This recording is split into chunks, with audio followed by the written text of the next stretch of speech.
Continuamos con nuestro tercer módulo de este tema del Antiguo Testamento. Estamos hoy en la cuarta clase del tercer módulo. Si Dios nos lo permite, pues esta es la última clase que vamos a estar viendo de este tema de el Antiguo Testamento. Entonces vamos a comenzar hoy con esta cuarta clase de ese tercer módulo. Recordemos que hemos estado tratando de estudiar cada uno de los libros de la Biblia, pues de una manera obviamente muy por encima porque el tiempo no nos da para un estudio profundo. Específicamente desde el Antiguo Testamento hemos estado examinando cada uno de los libros.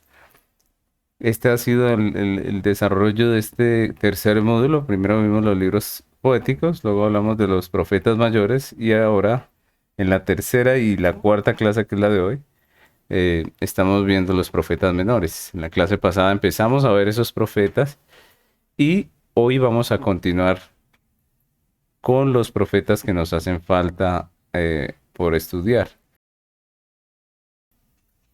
Así que esta es la cuarta clase y vamos a empezar con el profeta Nahum. Entonces, recordemos que los profetas menores escriben todos, como en la mayoría de los libros, los escriben en tercera persona, hablando como si ellos fueran, simplemente estuvieran escribiendo, no dicen yo, el profeta Nahum, sino que ellos hablan así en tercera persona. Y al igual que de los otros profetas menores que hemos estado viendo, pues cada uno de estos profetizó en diferentes tiempos de la historia de Israel, ¿no? Entonces aquí vamos a hablar del profeta Nahum. Y este libro profetiza la destrucción de Nínive específicamente. Recordemos que en el libro de Jonás, alrededor del 785 a.C., Dios ya había tenido misericordia de Nínive. ¿Recuerdan? Ya vimos un poco acerca de Jonás y de su mensaje. Y allí en ese tiempo, cuando Nínive estaba tan llena de pecado, digámoslo así, cuando el juicio de Dios estaba sobre Nínive, Dios en su misericordia les envió un profeta que fue el profeta Jonás y que les anunció el juicio para que ellos se arrepintieran. Pues después de unos 150 años más o menos, ahora el profeta Nahum vuelve a ser enviado a Nínive, pero esta vez el mensaje de Nahum ya no es un mensaje que llama al arrepentimiento o que invita a los ninivitas a volverse a Dios, sino que este ya es un mensaje de juicio irrevocable. Entonces, esta fue una nación, una ciudad más bien, porque estamos hablando de Nínive, la capital de Asiria. Esta fue una ciudad a la que Dios le mostró su misericordia en un tiempo, pero que ella no aprovechó esa misericordia, sino que continuó en su pecado y finalmente Dios trae juicio inminente sobre ellos. De eso se trata el libro del profeta Nahum. Aquí vamos a ver un versículo clave dentro del libro, es este Nahum capítulo 3, versículo 7. Dice, todos los que te vieren se apartarán de ti y dirán, Nínive es asolada. ¿Quién se compadecerá de ella? ¿Dónde te buscaré consoladores? Dice el Señor. Entonces, allí tenemos este texto que es clave y obviamente nos habla de ese tema que es el juicio contra Nínive. Y pues si nosotros vemos el tema central de todo el libro es Dios como juez soberano de todas las naciones. Recordemos que Nínive no hacía parte del pueblo de Dios, todo lo contrario, ella era la capital de uno de los enemigos del pueblo de Dios que era Siria, ¿no? Entonces miren cómo Dios juzga incluso naciones que no tienen nada que ver, digo yo, em, cuando hablamos de conocimiento de Dios con su pueblo, ¿no? En este caso Nínive. Dios legisla sobre todas las naciones, ya sea que sean naciones que le temen, que le conocen, que le honran, o sean naciones impías, idólatras, paganas. Dios tiene el dominio y el control sobre todo y también es el juez de todas las naciones, ¿no? Entonces ese es el tema que vamos a encontrar en el libro del profeta Nahum. Tenemos también el autor, el libro lo escribe el profeta Nahum, de quien se tiene poca información, ¿no? En la Biblia no encontramos mucha información de este profeta, Dice Nahum capítulo 1, versículo 1, profecía sobre Nínive, libro de la visión de Nahum de Elcos. Y vamos a hablar un poco de la estructura del libro del profeta Nahum. La primera parte, podemos dividir este libro en tres partes, ¿no? La primera es el decreto de la destrucción de Nínive.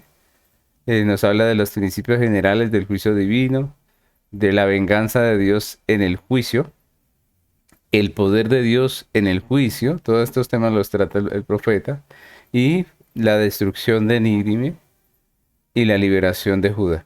Esos son los temas que tratan esa primera parte del libro. Luego viene la segunda parte, que es una descripción de la destrucción de Nínive, cómo va a ser. Entre ellos, pues empieza el profeta hablando de un llamado a la batalla. Luego habla acerca de la destrucción, específicamente cómo va a ser esa destrucción de Nínive. La tercera parte es la destrucción de Nínive. Es justa, es decir, es una parte que nos va a dar la razón de por qué Nínive está siendo destruida o va a ser destruida por el juicio de Dios. Entonces, allí encontramos las razones para la destrucción de Nínive, la gran impiedad de Nínive, la comparación de Nínive con Tebas, la destrucción de Nínive que es inevitable. Recordemos que en Jonás sí era evitable, es decir, ellos se arrepintieron y Dios les perdonó en ese momento y no les trajo el juicio que iba a, a darles si seguían en su pecado. Pero en este caso Dios habla de una destrucción inevitable. Y allí vemos las fortalezas de Nínive que son débiles y los líderes de Nínive que son débiles también.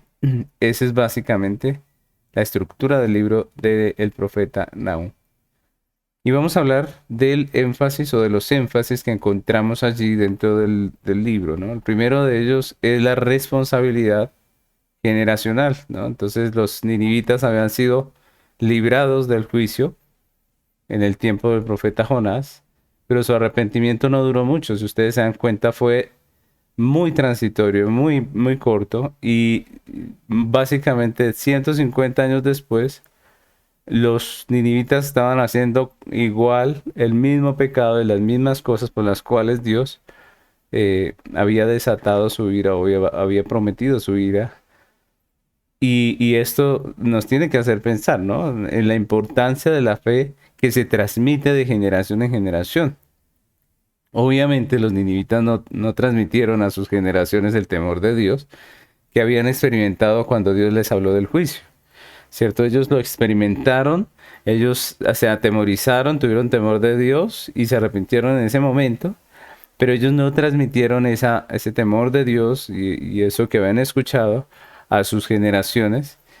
Y pues obviamente por eso unas generaciones más adelante pues vemos el juicio de Dios sobre estas personas, ¿no?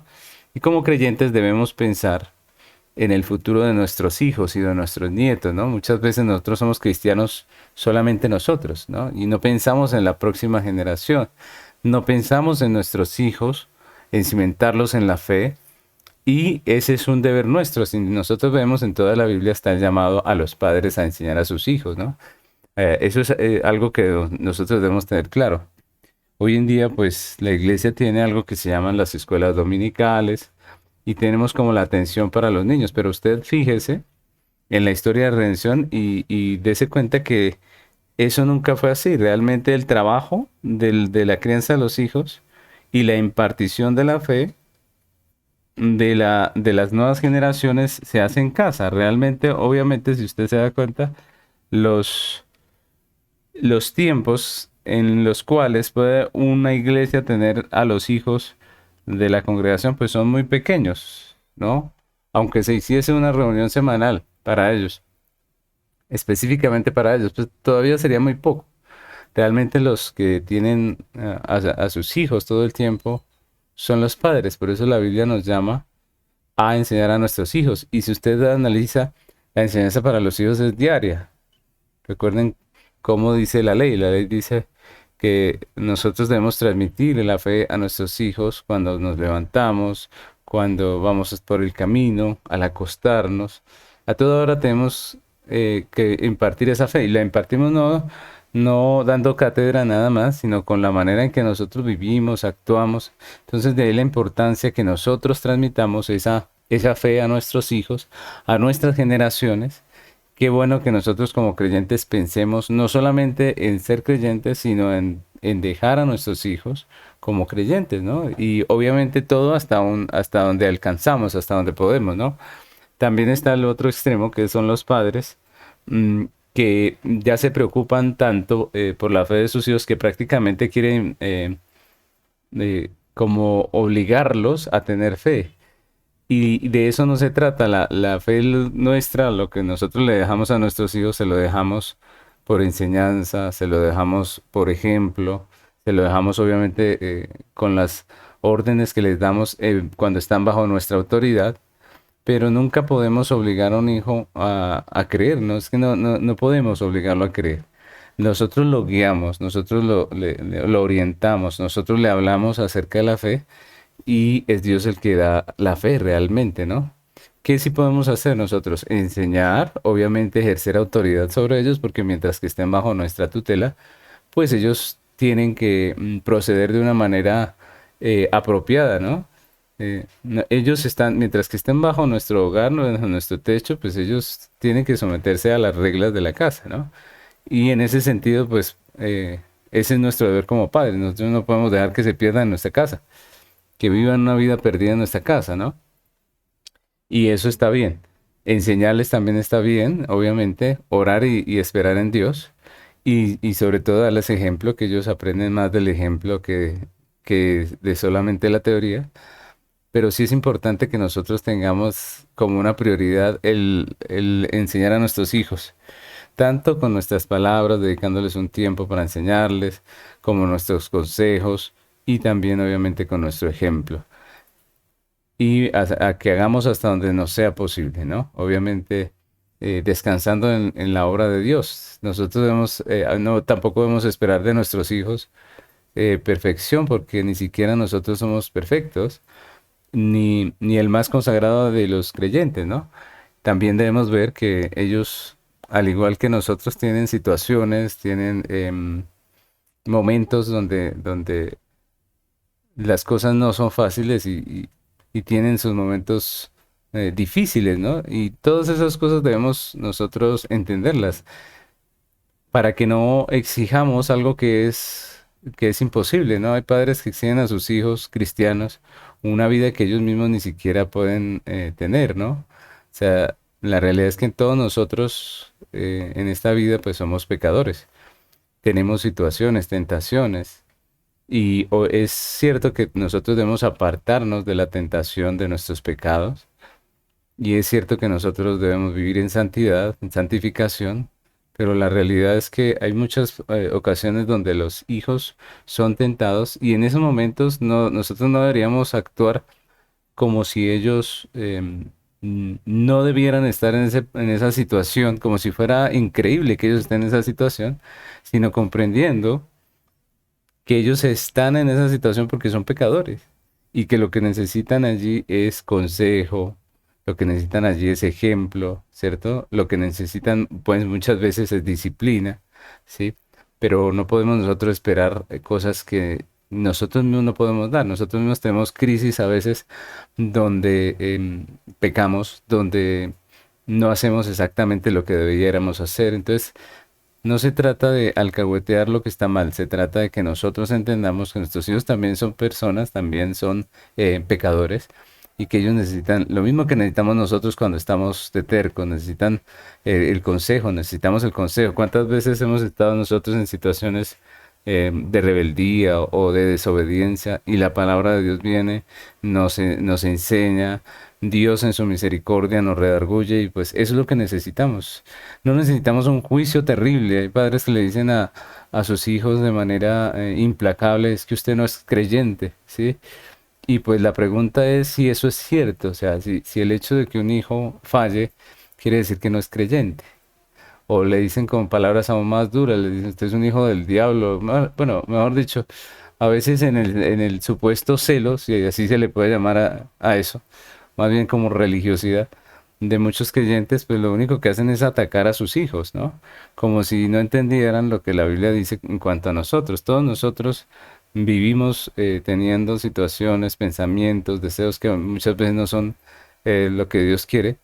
Y lo que hace Dios es enseñarnos provechosamente. Obviamente cuando necesitamos disciplina, pues disciplinarnos, ¿cierto? Y esa es la manera en que nosotros también debemos actuar con nuestros hijos.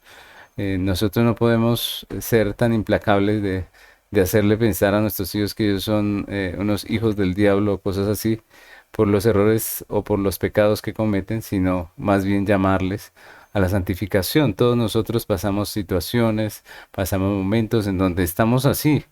Y lo que necesitamos es el consejo de Dios, lo que necesitamos muchas veces también es disciplina y todas esas cosas se deben hacer en amor, sabiendo que nosotros también somos pecadores. Entonces, eso es muy importante, la responsabilidad generacional. Nosotros tenemos una responsabilidad con la generación que viene. Entonces, otro tema que trata ahí el profeta es el juicio de Dios contra Nínive. Bueno, no les leí este texto, ¿no? Dice, en la responsabilidad generacional, dice Nahum 3:1 al 4 dice, ay de ti ciudad sanguinaria, toda llena de mentira y de rapiña, sin apartarse del pillaje, chasquido de látigo y fragor de ruedas, caballo atropellador y carro que salta, jinete enhiesto y resplandor de espada y resplandor de lanza y multitud de muertos y multitud de cadáveres, cadáveres sin fin, y en sus cadáveres tropezarán a causa de la multitud de las fornicaciones de la ramera de hermosa gracia, maestra en hechizos, que seduce a las naciones con sus fornicaciones y a los pueblos con sus hechizos. Esta es la palabra fuerte de Dios para esta nación, que después de haber recibido esa misericordia de Dios a través de Jonás, ahora viene a recibir este juicio por parte del profeta Nahum por persistir en su pecado. Luego viene el tema del juicio. El juicio dice, miren este versículo, quiero que lo leamos primeramente. En Nahum capítulo 1, versículo 1, vamos a leerlo hasta el 6, dice, profecías sobre Nínive, libro de la visión de Nahum de Elcos, Jehová es Dios celoso y vengador, Jehová es vengador y lleno de indignación. Se venga de sus adversarios y guarda enojo para sus enemigos. Jehová es tardo para la ira y grande en poder, y no tendrá por inocente el culpable. Jehová marcha en la tempestad y el torbellino, y las nubes son el polvo de sus pies. Él amenaza al mar y lo hace secar, y agota todos los ríos. Basán fue destruido, y el Carmelo y la flor del Líbano fue destruida, y los montes tiemblan delante de él, y los collados se derriten, la tierra se conmueve a su presencia, y el mundo y todos los que en él habitan. Entonces, aquí hay un texto que es muy fuerte, ¿no? Y es Dios hablando de su juicio, y él lo habla en forma de venganza, dice que Dios se venga. Ahora, el asunto es que nosotros a veces hablamos de venganza, cuando hablamos de venganza en términos humanos, pues nosotros hablamos de querer hacer justicia por nuestra propia cuenta, y eso está mal, ¿cierto? Por eso nosotros no debemos vengarnos, sino como dice la Biblia, dejar lugar a la ira de Dios. Cuando la Biblia habla de la venganza de Dios, alguno podría creer o pensar que estamos hablando de un sentimiento de venganza como el que experimenta el hombre. Pero cuando la Biblia habla de la venganza o de la ira de Dios, está hablando de su juicio. Lo que quiere decir es que Él sí puede pagar, porque Él es el juez justo, Él sí puede pagar al pecador por su pecado. Sí puede hacerle pagar. Y de eso se trata lo que nos escribe aquí el profeta en el libro de Nahum. El juicio de Dios contra Nínive se muestra al mismo Dios, se muestra que es Dios mismo el que va a tomar la venganza, el que va a ejecutar esa venganza. Y pues recordemos que Nínive era la capital de Asiria, uno de los enemigos de Israel, y por eso Dios habla de el pecado o de aquellas cosas que ellos hicieron contra su pueblo. Y allí viene ese juicio, ¿no? Y otro tema que también trabaja este libro es la esperanza, ¿no?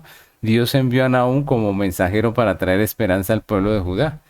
El pueblo de Judá había sufrido muchos abusos de los asirios durante muchos años y Dios está diciendo que Él cuida de su pueblo y que Él castigará a aquellos que lo han maltratado.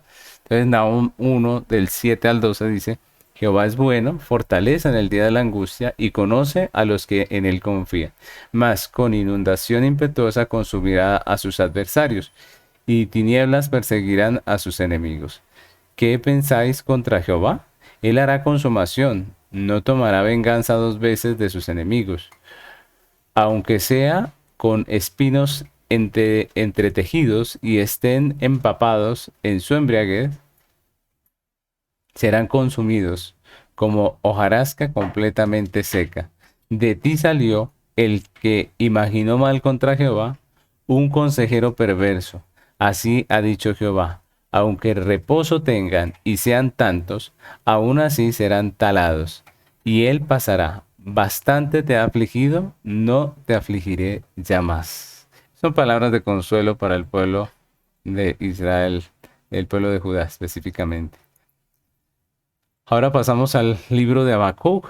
El profeta Habacuc profetizó en Judá durante el reinado de Joaquín acerca de las maldades del pueblo de Judá y de su inminente derrota en manos de los babilonios. Recordemos que la parte que se llamaba Judá fue llevada cautiva por los babilonios. Pues Habacuc habló acerca de esto. Habacuc se cuestiona cuando habla acerca de esa realidad de que el Judá va a ser llevado cautivo por Babilonia.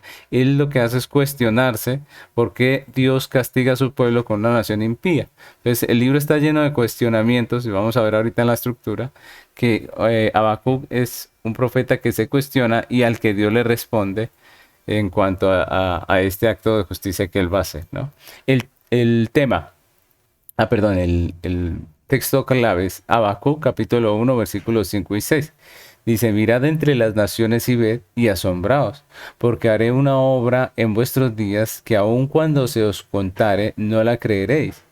Porque he aquí yo levanto a los caldeos, nación cruel y presurosa, que camina por la anchura de la tierra para poseer las moradas ajenas. Y eso fue Babilonia. Babilonia poseyó las moradas ajenas, prácticamente él invadió gran parte del mundo conocido y entre ellos al pueblo de Judá.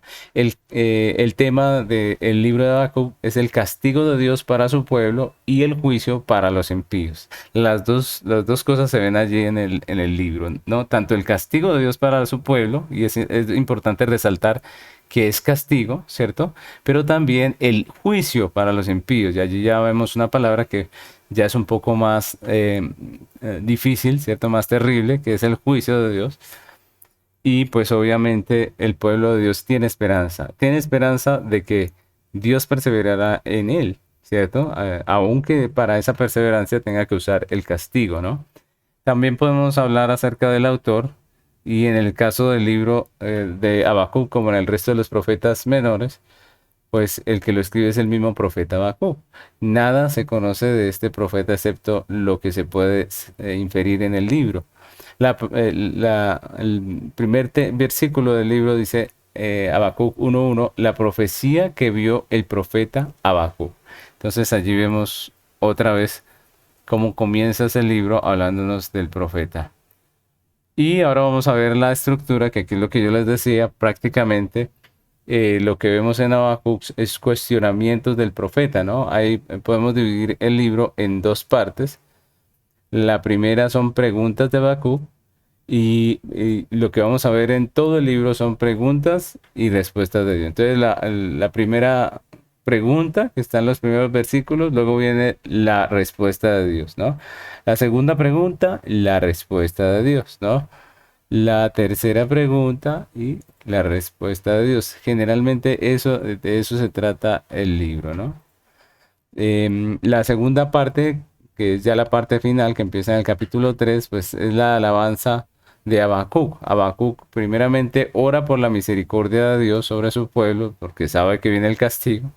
Luego Habacuc recuerda la misericordia que ya Dios tuvo sobre Israel, sobre su pueblo.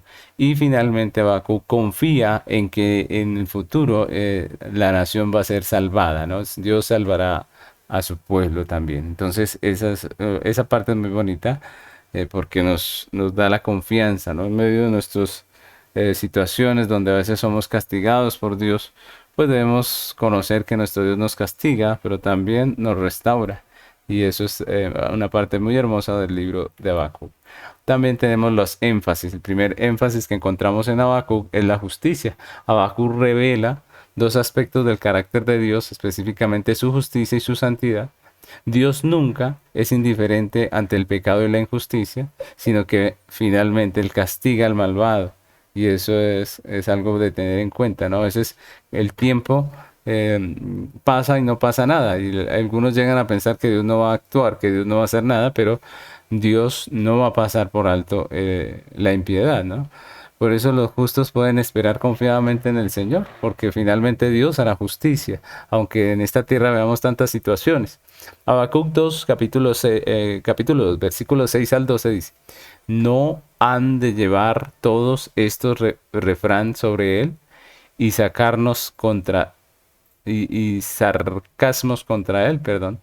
Dirán, ay, del que multiplicó lo que no era suyo. Aquí estamos viendo el juicio de la justicia. Dice, ¿hasta cuándo había de acumular sobre sí prendas tras prenda? Están hablando de los babilonios.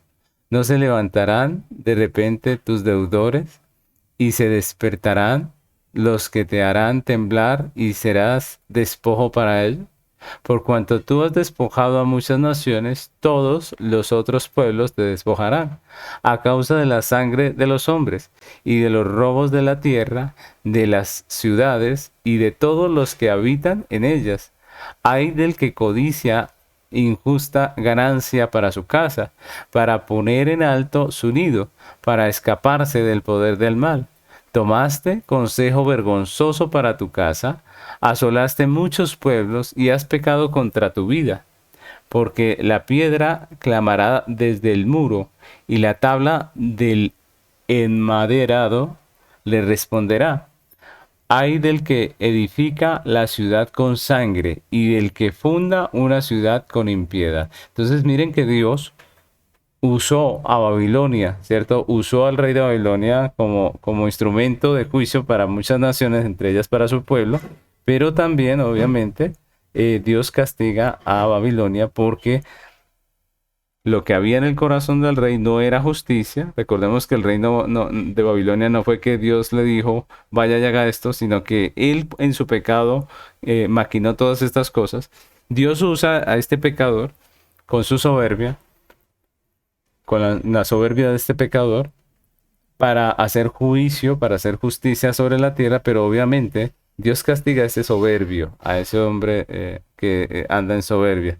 Y esa es la realidad de la vida, ¿no? O sea, puede que Dios, a través de nuestros pecados, Dios haga algo bueno, ¿cierto? Porque Dios es capaz de usar nuestros pecados para sus santos fines, como nos dice la confesión de fe. Pero finalmente nuestros pecados serán castigados, ¿cierto? Entonces eso nos lo recuerda aquí el profeta, y porque vemos que la ciudad la nación que está usando como juicio para las demás naciones, pues también va a ser castigada. Y es lo que nosotros encontramos en el libro de Habacuc. Ahora también encontramos el tema de la fe, y eso es algo muy bonito en el libro de Habacuc. Aun cuando por las circunstancias la vida parece confusa, el pueblo de Dios debe esperar en fe y pacientemente por su liberación. Nosotros, creyentes, debemos confiar en Dios, en que Dios hará lo que es justo. Y por eso el profeta dice, mas el justo por la fe vivirá. Y así como Abraham esperó pacientemente en Dios para que se cumpliera la promesa, así también Habacuc debía esperar en el Señor. Y cuando él hace esos cuestionamientos, Dios le habla acerca de esto, ¿no? Él también debía esperar en el Señor. Y también nosotros como creyentes, aunque veamos tantas situaciones aquí en esta tierra, debemos confiar en el Señor porque Dios hará lo que es justo. Nosotros no entendemos todo el panorama como lo entiende Dios. No lo vemos como lo ve Él, pero podemos confiar en Él, en su sabiduría, en su bondad, en su justicia. Habacuc capítulo 2, versículos 2 al 4 dice, y Jehová me respondió y dijo, Escribe la visión y declárala en tablas para que corra el que leyere en ella. Aunque la visión tardará aún por un tiempo, mas se apresura hacia el fin. Y no mentirá, aunque tardare, espéralo, porque sin duda vendrá y no tardará. He aquí que aquel cuya alma no es recta se enorgullece, mas el justo por su fe vivirá. Y esa es una frase que incluso es usada en el Nuevo Testamento para hablarnos acerca de la fe del creyente, ¿no? Luego viene el libro del profeta Sofonías. Y Sofonías vivió en un tiempo particular, en el tiempo de Jeremías, de Habacuc, de Nahum, y por eso comparte con ellos las mismas circunstancias históricas. Al igual que estos profetas, él también habla contra los pecados del pueblo. Sofonías profetiza el juicio sobre Judá y las naciones vecinas, pero también acerca de las bendiciones sobre la Jerusalén restaurada. Y esa es una de las características de los profetas, tanto en menores como mayores, que Dios siempre habla de la restauración, ¿no? A pesar de nuestros pecados y que Él está castigando, Él siempre nos habla de la restauración. Vemos aquí un texto clave de Sofonías, que es este de Sofonías 2:3, dice: Buscad a Jehová todos los humildes de la tierra, los que pusisteis por obra sus juicios, buscad justicia, buscad mansedumbre, quizás seréis guardados en el día del enojo de Jehová. La estructura del libro, perdónenme, el tema del libro de Sofonías: los juicios divinos contra las naciones y la salvación final del remanente de Judá. Ese es básicamente el tema que vamos a encontrar en todo el libro. El autor del libro, pues el libro fue escrito por el profeta Sofonías, quien provenía probablemente de una familia que tenía riqueza y posición social. Por lo tanto, él estaba muy enterado de las costumbres y la política de la corte real en Jerusalén. Entonces vemos que Dios usa tanto profetas que estaban en una situación económica, familiar, que era muy buena, pero también hay profetas que fueron muy pobres, que fueron personas de escasos recursos. Dios no mira esas cosas para escoger una persona, sino que Dios pone al que quiere, ¿no? Y en este caso puso a Sofonías, que era un hombre que tenía cierta influencia, y por eso él sabe tanto acerca de las situaciones del palacio, de lo que es la política en Jerusalén. Entonces, otra cosa que vamos a ver es la estructura. La estructura del libro, básicamente podemos dividir el libro en dos partes. El primero nos habla del juicio en el día del Señor, ¿no? Juicio sobre la tierra, el juicio sobre las naciones de Judá, la nación de Judá, las causas de ese juicio contra Judá, la descripción del juicio, el llamamiento al arrepentimiento por causa de ese juicio, pero también vemos un juicio sobre las naciones circundantes a Judá, ¿no? Y vemos el juicio contra Gaza, vemos el juicio contra Moab, contra Amón, vemos el juicio contra Etiopía, contra Siria.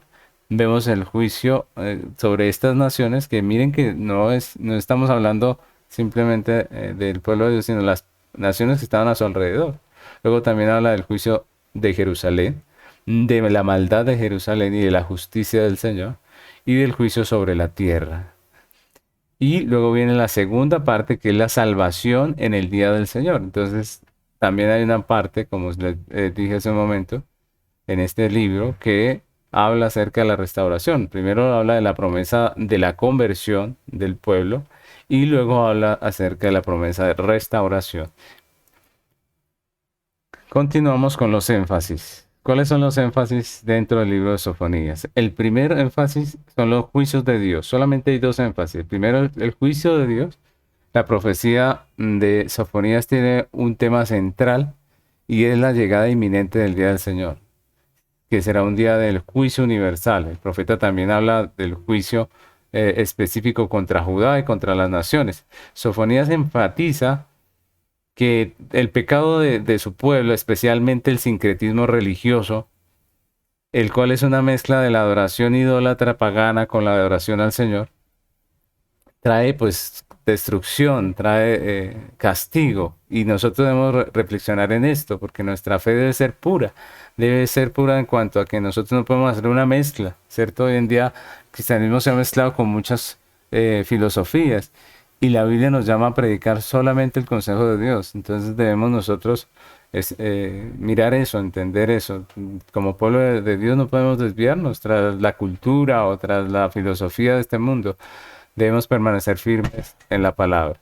Sofonías, capítulo 1, versículos 2 al 7 dice: Destruiré por completo todas las cosas de sobre la faz de la tierra, dice Jehová. Destruiré a los hombres y las bestias, destruiré las aves del cielo y los peces del mar, y cortaré a los impíos, y raeré a los hombres de sobre la faz de la tierra, dice Jehová. Extenderé mi mano sobre Judá y sobre todos los habitantes de Jerusalén, y exterminaré de este lugar los restos de Baal y el nombre de los ministros idólatras con sus sacerdotes.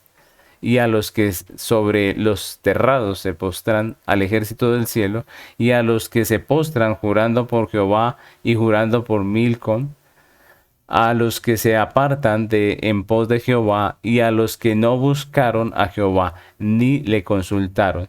Calla en la presencia de Jehová el Señor, porque el día de Jehová está cercano, porque Jehová ha preparado sacrificio ya dispuesto a sus convidados. Miren la profecía tan fuerte que da el Señor de los juicios de Dios. Pero también, como en los otros libros de los profetas, habla de la restauración.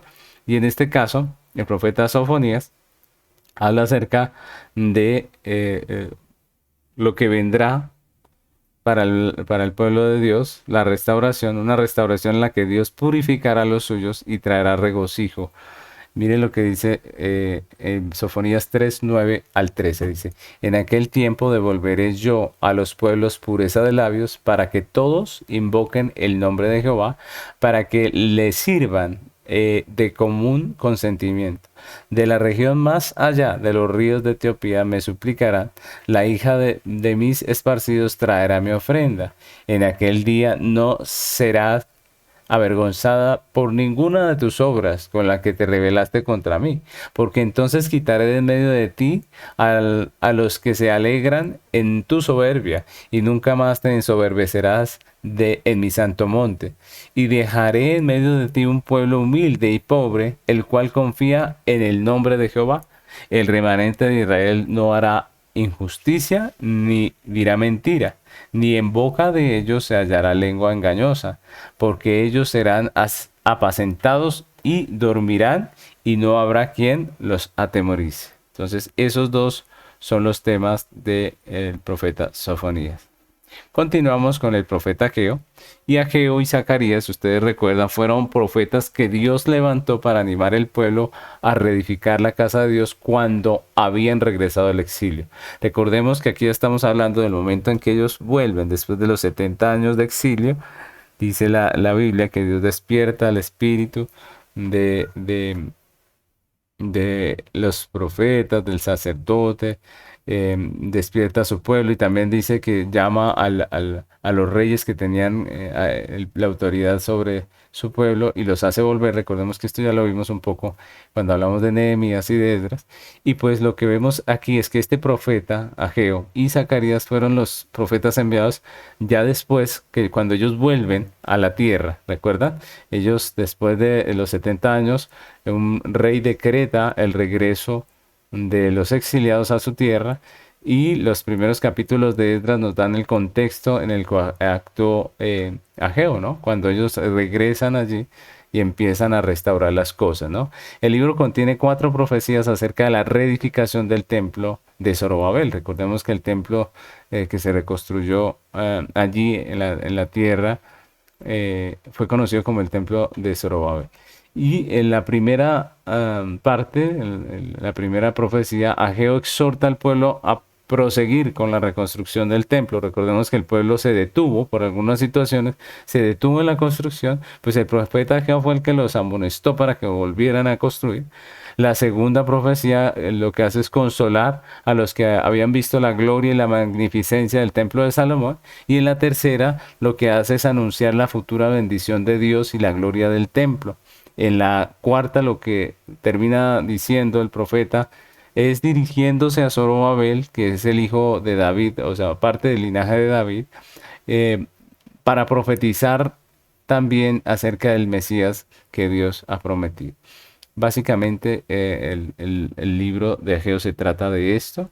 Hay obviamente un texto clave que es Ageo 1 del 7 al 8. Dice, así me ha dicho Jehová de los ejércitos, meditad sobre vuestros caminos, subid al monte, traed madera y reedificad la casa, y pondré en ella mi voluntad y seré glorificado, ha dicho Jehová.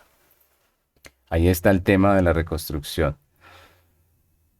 Un tema, el tema del libro de Ageo es el deber y el amor y el compromiso del pueblo para con la obra de Dios. No podemos olvidar nuestros deberes, nuestro compromiso para con la obra del Señor.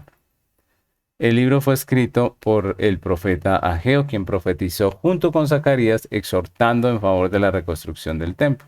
En Ageo 1:1 dice, en el año segundo del rey Darío, en el mes sexto, en el primer día del mes, vino palabra de Jehová por medio del profeta Ageo a Zorobabel, que era el gobernador, a Salatiel, que ustedes recuerdan que era parte también de los que estaban construyendo, y dice, gobernador de Judá, perdón, es que dice, en el año segundo del rey Darío, en el mes sexto, en el primer día del mes, vino palabra de Jehová por medio del profeta Ageo a Zorobabel, hijo de Salatiel, gobernador de Judá. Sí, perdóneme. Zorobabel es hijo de Salatiel, gobernador de Judá. Zorobabel era uno de los descendientes de David que fue gobernador de Judá cuando regresaron del exilio. Y luego dice, y a Josué, hijo de Josadac, sumo sacerdote, diciendo. Entonces miren que aquí está el gobernador y el sumo sacerdote. La autoridad civil y la autoridad en materia de lo que Dios había dicho en materia de religión, digámoslo así. Entonces nosotros vemos allí este comienzo del libro. Y ahora vemos un poco lo que es la estructura. El libro, pues, es sencillo de la estructura porque el libro consta básicamente de 4 mensajes, ¿no? El primero es la reprensión del profeta por haber dejado la construcción del templo. La segunda son las promesas relacionadas con la grandeza futura de la casa de Jehová. Lo tercero es el llamado, un llamado a la meditación para recordar el día en que se pone el cimiento y cómo debemos seguir adelante con la construcción. La cuarta parte, que es la bendición para Zorobabel, ¿no? Que es una promesa de protección y bendición especial para Zorobabel. Tenemos también las énfasis, ¿cierto? El primero nos habla de las prioridades, ¿no? Nos desafía a pensar en cuáles son las prioridades de la vida, ¿no? El pueblo fue negligente en la reconstrucción del templo de Dios y diligente en los esfuerzos por construir sus propias casas. Y muchas veces pasa así. Nosotros nos ocupamos de lo nuestro y nos despreocupamos de lo que Dios nos ha llamado a hacer en cuanto a la obra del Señor. Y a Ageo les llama la atención porque conforme a la ley de Dios, el templo y la obra de Dios también eran una prioridad en la vida de todos los creyentes. Y esa es una realidad que Dios legisla en la Biblia acerca de todo lo que tenemos. Y por eso les llama a reflexionar. Es decir, nosotros sí debemos ocuparnos de nuestra casa, pero también tenemos un deber con la obra de Dios y no podemos olvidarla. Y dice Ageo capítulo 1, versículos 4 al 8, dice, es para vosotros tiempo, para vosotros de habitar en vuestras casas artesonadas, y esta casa está desierta. Pues así ha dicho Jehová de los ejércitos, meditad bien sobre vuestros caminos, sembráis mucho y recogéis poco, coméis y no os saciáis, bebéis y no quedáis satisfechos, os vestís y no os calentáis, y el que trabaja jornal recibe su jornal en saco roto. Así ha dicho Jehová de los ejércitos, meditad sobre vuestros caminos, subid al monte, traed madera y reedificad la casa, y pondré en ella mi voluntad y seré glorificado, ha dicho Jehová. ¿Cierto? Hagan lo que tienen que hacer, prácticamente les está diciendo. Lo segundo que vemos allí, el segundo énfasis, es la obediencia, ¿no? Hay consecuencias por desobedecer a Dios en todas las áreas de nuestra vida, y eso también incluye el área de la administración de nuestros bienes. Miren lo que dice Ageo capítulo 1, versículo 9 al 11, dice, buscáis mucho y halláis poco, y encerráis en casa y yo lo disiparé de un soplo. ¿Por qué? Dice Jehová de los ejércitos, por cuanto mi casa está desierta y cada uno de vosotros corre a su propia casa. Por eso se detuvo de los cielos sobre vosotros la lluvia y la tierra detuvo sus frutos. Y llamé a la sequía sobre la tierra y sobre los montes y sobre el trigo, sobre el vino, sobre el aceite, sobre todo lo que la tierra produce, sobre los hombres y sobre las bestias y sobre todo trabajo de manos. Entonces miren que sí hay consecuencias. Cuando nos olvidamos de la obra del Señor, cuando no somos fieles, cuando hacemos lo que Dios nos llama a hacer, ¿no? Hacemos lo que la Biblia nos enseña en cuanto a nuestros deberes con la obra del Señor, pues obviamente eso va a traer unas consecuencias. Pero cuando el pueblo de Dios sigue al Señor bondadosa, pues a la dirección de Dios bondadosa, y lo hace con entusiasmo, lo hace de corazón, pues Dios prometió también estar con ellos, bendecirlos y ayudarles. Miren lo que dice Ageo 2:19, dice, ¿no está aún la simiente en el granero? Pregunta el Señor. Dice, ni la vid, ni la higuera, ni el granado, ni el árbol de olivo ha florecido todavía, mas desde este día os bendeciré. Recordemos que ellos estaban regresando a su tierra, estaban empezando a sembrar en la tierra, y Dios dice que aunque no habían todavía frutos, Él desde ese momento que ellos obedecieron, pues los iba a empezar a bendecir, y eso es una verdad preciosa que está en la Escritura. Pasamos al libro de Zacarías. El libro de Zacarías, pues, como vimos anteriormente, hace parte de la misma situación que estaba viviendo Ageo. A Zacarías también fue llamado a profetizar sobre el pueblo que había regresado.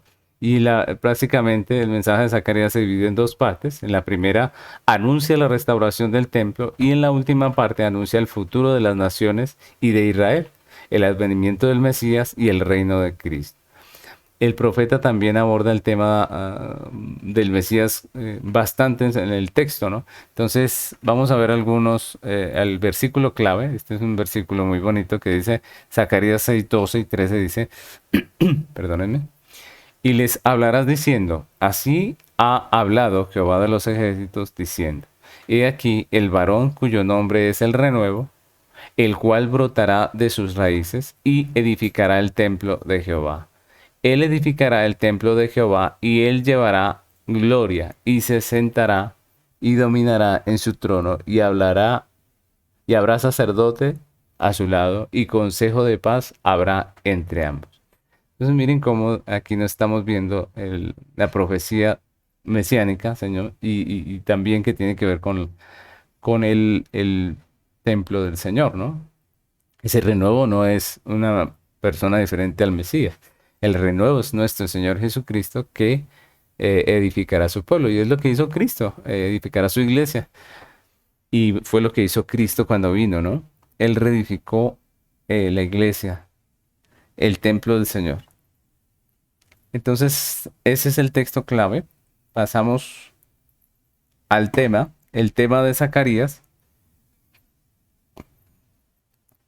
es la confianza de que Dios está con el remanente del pueblo que ha regresado del exilio. Ese es el tema de Zacarías, básicamente. De eso vamos a ver todo el libro. El autor, pues el libro lo escribe el profeta Zacarías, que al igual que Jeremías y Ezequiel, eran también un sacerdote. En el octavo mes del año segundo, dice Zacarías 1:1, en el octavo mes del año segundo de Darío, vino palabra de Jehová al profeta Zacarías, hijo de Berequías, hijo de Ido, diciendo, y ahí arranca la profecía, ¿no? Entonces pasamos a la estructura del libro, que es prácticamente lo que vemos allí en el libro del profeta Zacarías. Pues podemos dividirlo también en dos partes. Recordemos, estos libros son pequeños y aunque este es uno de los más grandes, también su estructura es muy pequeña. La primera parte de Zacarías lo que hace es profetizar en los días de Darío, rey de Persia. Entonces ahí vemos la introducción, vemos las 8 visiones que tiene Zacarías, vemos acerca de Josué sumo sacerdote, la profecía que él da acerca de Josué sumo sacerdote, y luego vemos las preguntas y promesas, ¿no? En la parte segunda son las visiones del futuro de Israel. Primeramente vemos el castigo y la victoria. Y finalmente vemos el Señor gobernará como rey en Jerusalén. Entonces, básicamente ese es lo que vamos a encontrar en el libro de Zacarías. Algunos de los énfasis del libro. Entonces tenemos primeramente el énfasis del futuro de Israel, ¿no? El libro de Zacarías nos habla, los primeros 8 capítulos nos hablan acerca de la realidad histórica que ellos están viviendo y se enfoca en el futuro cercano de la comunidad judía restaurada. Recordemos que estamos en el tiempo de que ellos regresan del exilio, ¿no? Entonces Zacarías animó a los exiliados que habían regresado cuando luchaban para reconstruir el templo. También los llamó a arrepentirse de sus pecados, los exhortó a tener compasión y misericordia hacia los vulnerables, y las visiones nocturnas que nosotros vemos que están allí escritas en el libro de Zacarías, pues hablan de la restauración del pueblo, así como la importancia de los dos líderes de los que hablábamos al principio, de Zorobabel, que es el gobernador, y de Josué, que es el sumo sacerdote. Ellos dos iban a ser muy importantes dentro del plan de Dios de restaurar a su pueblo. Entonces, esa parte también eh, nos recuerda la importancia de las instituciones que Dios creó, porque recordemos que uno tiene que ver con el Estado, que es el gobernador Zorobabel, y el otro con la iglesia, que es el sumo sacerdote Josué. Entonces los dos vienen a ser representantes, líderes en medio del pueblo de Israel y la importancia de ellos dentro del plan de restauración de Israel. Hoy en día hay muchas personas que tienen una aversión hacia la autoridad y eso está mal, porque la autoridad la puso Dios. Es cierto que las autoridades son pecadoras porque los hombres son pecadores, ¿no? Y porque desgraciadamente nosotros tenemos esa situación de que el corazón del hombre está lleno de pecado. Pero eso no quiere decir que las instituciones sean malas, no quiere decir que la autoridad sea mala. Entonces, eso hay que tenerlo en cuenta. El futuro de Israel, y aquí vemos Zacarías 1, 16 y 17 que dice, por tanto, así ha dicho Jehová, yo me he vuelto a Jerusalén con misericordia, en ella será edificada mi casa, dice Jehová de los ejércitos, y la plomada será tendida sobre Jerusalén.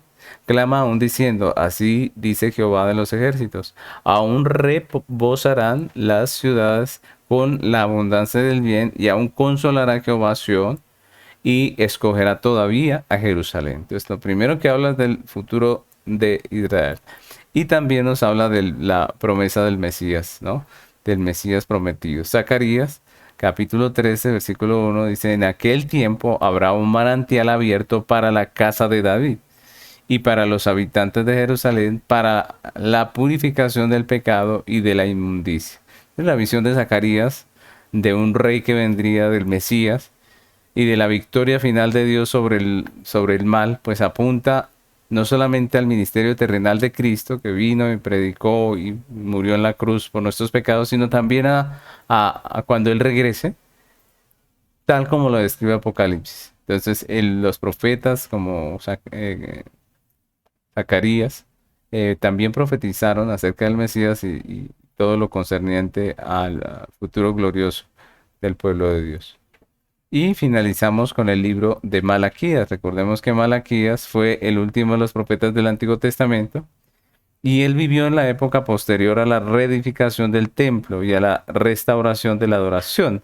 Y aquí uno dice, bueno, si nosotros tenemos que la nación de Judá pues había sufrido tanto en el exilio y todo eso, y ahora regresan, ¿cierto? Uno espera que ellos actúen de una manera diferente, ¿no? Que ellos ahora sí se porten bien, pero lo que vemos aquí en Malaquías es que ellos se volvieron a su vieja vida de pecado.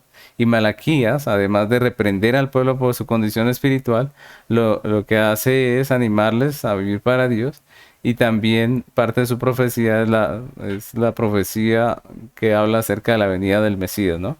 Entonces, básicamente, de eso trata Malaquías, ¿no? El texto clave, en Malaquías 3:1 dice, He aquí yo envío mi mensajero, el cual preparará el camino delante de mí, y vendrá súbitamente a su pueblo el Señor, a quien vosotros buscáis, el ángel del pacto, a quien deseáis vosotros, y aquí viene, ha dicho Jehová de los ejércitos. Entonces miren cómo aquí nos habla de un mensajero que iría delante del Mesías. Están hablando de Juan el Bautista en el cumplimiento ya del Nuevo Testamento y de la venida del Mesías, del Salvador, cuando vino a morir en la cruz, ¿no? Vemos el tema es Dios que guarda el pacto hecho con su pueblo, pues exige lo mismo de ellos, ¿no? Dios es el Dios de pactos, que guarda el pacto con su pueblo. ¿Y qué hace? Pues Él exige de su pueblo que también ellos guardan el pacto. Y es lo que vamos a ver dentro de este libro de Malaquías. Luego viene el autor. El libro fue escrito por el profeta Malaquías. La tradición judía lo identifica como un miembro de la gran sinagoga que colectó y preservó las escrituras. Malaquías capítulo 1 versículo 1 dice: profecía de la palabra de Jehová contra Israel por medio de Malaquías. Tenemos aquí también la estructura, que obviamente el libro de Malaquías es un libro pequeño y la estructura básicamente la podemos dividir en tres partes. En la primera habla del amor de Dios por Israel. La segunda habla de la infidelidad de los sacerdotes, y recordemos que el pueblo de Israel había olvidado cómo debían vivir delante de Dios, eh, cómo honrar a Dios. Y lo que hace Dios es cuestionar a los sacerdotes porque estaban dando el sacrificio de una manera incorrecta, estaban dándole prácticamente lo peor al Señor, lo estaban haciendo de una manera pecaminosa, y Dios también les llama la atención por sus matrimonios, que eran matrimonios mixtos con personas impías, ¿no? Entonces Dios llama la atención al pueblo de Israel, luego llama la atención a los sacerdotes, y la tercera parte, lo que vemos es el juicio para los malvados y la recompensa para los justos, ¿no? Entonces el pueblo de Dios no ve, nunca, aquí en esta parte no vemos nosotros cómo ellos aprenden de lo que ya les pasó, sino todo lo contrario, los vemos entregados a su pecado, y lo que hace Dios precisamente es hablar del juicio para aquellos que habían estado enredados en su pecado, y también habla de recompensas para los que han escuchado y se han vuelto al Señor. Y finalmente vamos a ver los énfasis del libro de Malaquías. El libro de Malaquías primero nos habla de la infidelidad de Israel, ¿no? Entonces Malaquías reprendió al pueblo de Israel por su infidelidad, a los sacerdotes por haber menospreciado el nombre de Dios y ofrecer animales enfermos o imperfectos para el holocausto, para los sacrificios, ¿no? Y por violar el pacto prácticamente con su comportamiento. Dice Malaquías 1:6 al 9, dice: el hijo honra al padre y el siervo a su señor. Si pues soy yo padre, ¿dónde está mi honra? Y si soy señor, ¿dónde está mi temor? Dice Jehová de los ejércitos. Oh sacerdotes, que menospreciáis mi nombre, y decís: ¿en qué hemos menospreciado tu nombre? ¿En qué ofrecéis sobre mi altar pan inmundo? Y dijisteis: ¿en qué te hemos deshonrado? ¿En qué pensáis que la mesa de Jehová es despreciable? Y cuando ofrecéis el animal ciego para el sacrificio, ¿no es malo? Asimismo, cuando ofrecéis el cojo o el enfermo, ¿no es malo? Preséntalo pues a tu príncipe. ¿Acaso se agradará de ti? ¿O le será acepto? Dice Jehová de los ejércitos. Ahora pues, orad por el favor de Dios, para que tenga piedad de nosotros. Pero ¿cómo podéis agradarle si hacéis estas cosas? Dice Jehová de los ejércitos. Entonces, miren cómo Dios llama la atención por la infidelidad a su pueblo. Y la segunda parte nos habla acerca del juicio. Ese es el otro énfasis que vemos en el libro. Dios juzgará a quienes practican el mal, pero también habla de la recompensa para quienes lo honran, para los que verdaderamente tienen un servicio fiel a Dios. Y allí lo vemos en Malaquías capítulo 16, capítulo 3, versículo 16 al 18. Dice: entonces los que temían a Jehová hablaron cada uno a su compañero, y Jehová escuchó y oyó. Y fue escrito en el libro de memoria delante de él para los que temen a Jehová, y para los que piensan en su nombre. Y serán para mí especial tesoro, ha dicho Jehová de los ejércitos, en el día en que yo actúe. Y los perdonaré como el hombre que perdona a su hijo que le sirve. Entonces os volveréis y discerniréis la diferencia entre el justo y el malo, entre el que sirve a Dios y el que no le sirve. Amén. Básicamente, eso es lo que encontramos en el libro del profeta Malaquías. Y con este libro, pues terminamos el tema del Antiguo Testamento. Allí se acaba el Antiguo Testamento, que hemos estado estudiando ya durante 3 módulos. Así que con esto finalizamos. Les invito, mis hermanos, a que hagamos el examen. Recordemos que al final de cada módulo siempre hay un examen. Este es el tercer examen prácticamente. Y si Dios nos lo permite, pues continuaremos en los próximos 2 módulos estudiando el Nuevo Testamento. Dios les bendiga, mis hermanos.